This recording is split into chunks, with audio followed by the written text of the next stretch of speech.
গৰৈমাৰীৰ কালাতলী পথাৰ ৱাৰ্ডৰ নিৰ্দলীয় প্ৰাৰ্থীৰ নিৰ্বাচনী কাৰ্যালয় উদ্বোধন।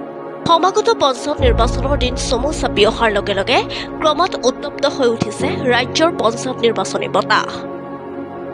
অহা ৭ মেত অনুষ্ঠিত হ'বলগীয়া দ্বিতীয় পৰ্যায়ৰ পঞ্চায়ত নিৰ্বাচনৰ বাবে ৰাজনৈতিক দলৰ নিৰ্বাচনী প্ৰচাৰ ক্ৰমাৎ তুংগত হৈ উঠাৰ সমান্তৰালকৈ দক্ষিণ কামৰূপৰ গৰৈমাৰীৰ জৰশিমলী গাঁও পঞ্চায়তৰ এলেকাধীন ৱাৰ্ড সদস্যৰ নিৰ্দলীয় প্ৰাৰ্থী এগৰাকীয়ে নিৰ্বাচনী ৰণডংকা বজাই আজি একেদিনাই দুখনকৈ নিৰ্বাচনী প্ৰচাৰ কাৰ্যালয় উদ্বোধন কৰে। ৰাইজক মই অশেষ ধন্যবাদ জ্ঞাপন কৰিছো, কাৰণ মোক বহুত সঁহাৰি জনাইছে, মোৰ লগত ছাপোৰ্ট কৰিছে, মোৰ লগত আছে, সদায় কষ্ট কৰি আছে, তাৰ বাবে মই ধন্যবাদ জ্ঞাপন কৰিছো। শুভেচ্ছা জনাইছো, তাতে অনাগত দিনত মোৰ লগত ৰাখি থাকে। মই ৰাইজক এটাই প্ৰতিশ্ৰুতি মই দি আছো যে যদি মোক সদস্য হিচাপে পঞ্চায়তত সদস্য হিচাপে মোক জিকাই আনে, মই বিনা স্বাৰ্থত উন্নয়নৰ হকে মই কাম কৰি যাম। যিমান পাৰো মই হয়তো আঁচনিসমূহ যে আছে সেইসমূহ আঁচনি মই ৰাইজৰ হাতত গতাই দিম বিনা স্বাৰ্থত, মই বিনা টকাৰ লগত। মই এইখিনি কৈ মোৰ হয়তো যিখিনি ভোটাৰ ৰাইজ আৰু কালাতলীবাসী ৰাইজ সমূহ ৰাইজৰ ওচৰত মই চৰণ ধুলিত মই আশীৰ্বাদ বিচাৰিছো, যাতে মোক আশীৰ্বাদ কৰে আৰু মোক পিলপিলিৰ ছবিত ভোট দি মোক জয়যুক্ত কৰে।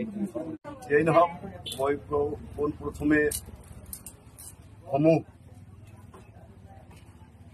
আমাৰ ৮ নম্বৰ কালাতলী ৱাৰ্ডৰ সমূহ ৰাইজক অভিনন্দন জ্ঞাপন কৰিছো, মোৰ আন্তৰিক শুভেচ্ছা জ্ঞাপন কৰিছো। তাৰ লগত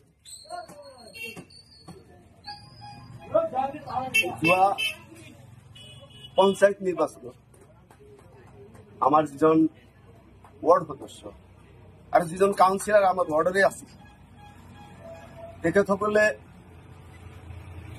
যিবিলাক কৰ্মৰাজি কৰি গ'ল, হিমন্ত চৰকাৰৰ নিচিনা ফাঁকি আৰু বাকীৰে এই ফাঁকি আৰু বাকী আৰু দুৰ্নীতিত পোত খায় সিহঁতে আমাৰ এই কালাতলী ৱাৰ্ডত যিবিলাক কেলেংকাৰী কৰিছে, যিবিলাক ৰাস্তা ঘাট জেচিবিৰে খান্দি ওখ জেগা দ কৰিছে। এখন উদাহৰণস্বৰূপে এখন স্কুল খেলপথাৰত ৩-৪বাৰকে মাটি পেলাইছে, ডুঙৰি বন ঢাকিব পৰা নাই। এনেকুৱা লজ্জাজনক কাম কৰিছে। তাৰ উপৰিও যিবিলাক চৰকাৰী ঘৰ, চৰকাৰে যিবিলাক আৱাস গৃহ দুখীয়া দৰিদ্ৰক দিছে, সেইবিলাকৰ নামতো, সেইবিলাকৰ জব কাৰ্ডৰ নামত কিছুমান পইচা সিহঁতে আত্মসাৎ।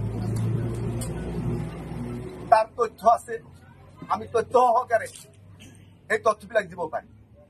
গতিকে কালাতলী সমূহ ৰাইজক মোৰ এটা বিনম্ৰ অনুৰোধ, যাতে আমি যোৱা দিনবিলাকত যেনেকুৱা প্ৰাৰ্থী পাইছিলো বা নেতা পাইছিলো, এইবাৰ আমি এজন নিষ্ঠাবান উদীয়মান যুৱক ৰাছিদুল ইছলামক পাইছো, এজন হাই এডুকেটেড ল'ৰা আমি পাইছো। গতিকে মই এই ৮ নম্বৰ কালাতলী ৱাৰ্ডৰ সমূহ ৰাইজক মোৰ বিনম্ৰ অনুৰোধ, কালাতলী ৱাৰ্ডৰ ৰাইজে যাতে ৰাছিদুল ইছলামক একতাবদ্ধ হিচাপে বিপুল ভোটত জয়যুক্ত কৰি জৰশিমলী গাঁও পঞ্চায়ত এখন চকী দখল কৰাই দিব বুলি মই সমূহ কালাতলী ৱাৰ্ডৰ ৰাইজক মোৰ তৰফৰ পৰা বিনম্ৰ অনুৰোধ জনাইছো।